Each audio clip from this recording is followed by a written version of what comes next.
A ver, hoy nos metemos de lleno en una de las transiciones a la democracia más importantes y, la verdad, más dramáticas de la historia reciente de América Latina.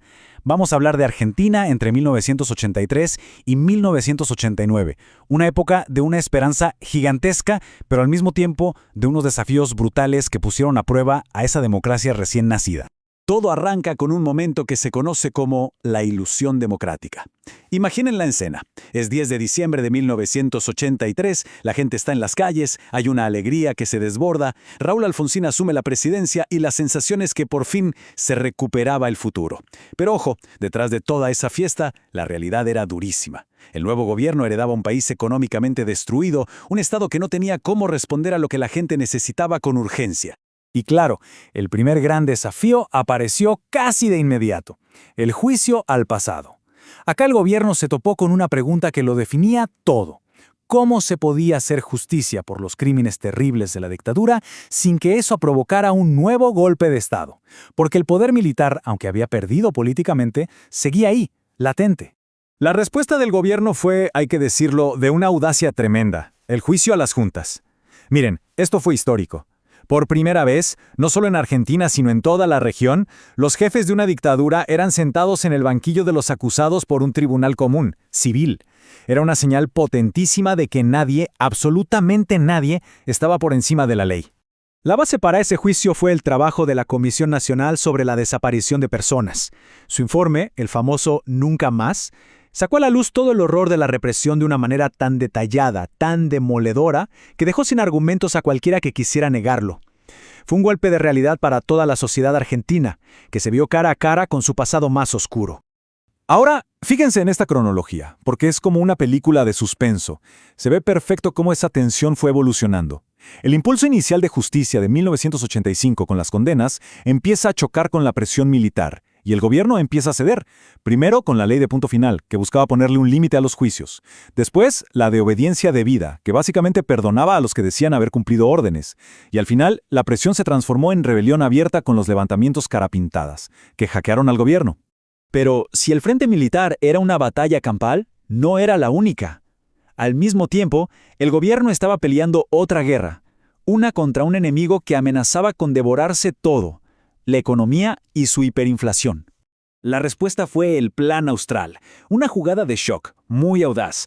La idea era frenar la hiperinflación de un solo golpe. ¿Cómo? Creando una moneda nueva, el Austral, y congelando todos los precios y los salarios. Era una apuesta de todo o nada, para tratar de estabilizar el país.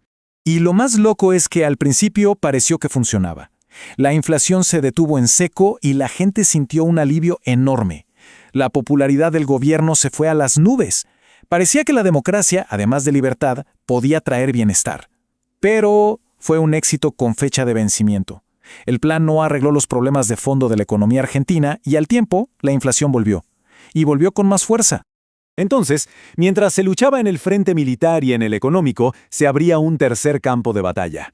Y este era durísimo: la presión sindical.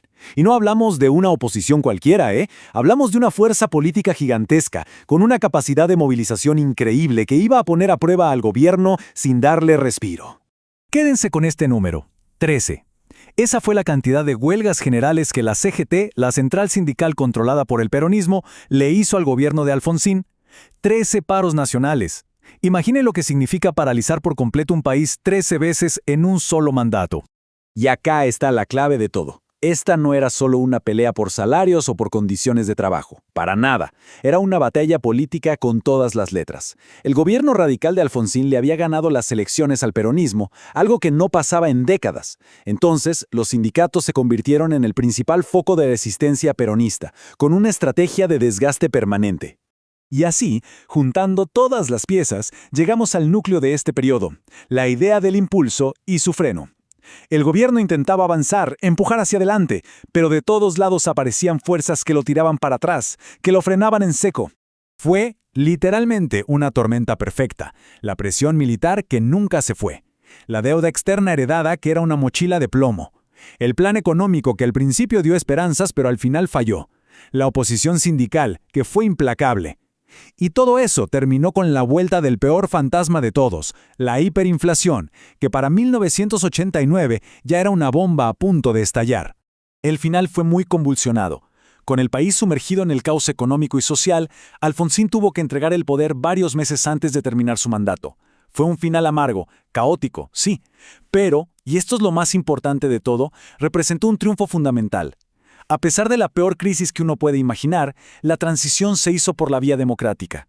Las instituciones, a los tumbos y golpeadas, pero aguantaron.